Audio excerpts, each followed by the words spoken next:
Maithili express की शानदार प्रस्तुति।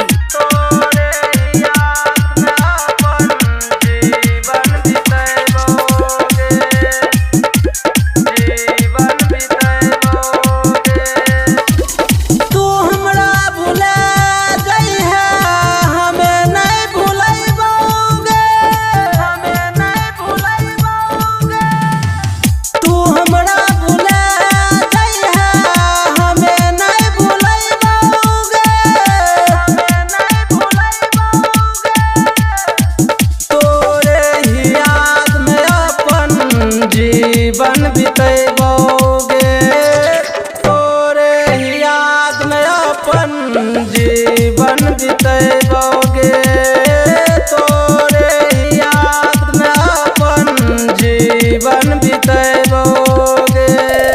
DJ good Madhubani, DJ good Madhubani, DJ good Madhubani. तोरे ही याद में अपन जीवन बितैबोगे।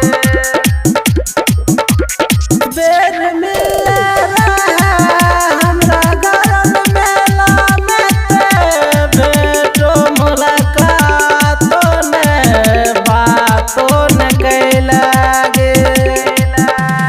इतनी बेर मिल रहा हमरा घरन मेला में ते भेटो मुलाकातो ने बातो न कैलागे।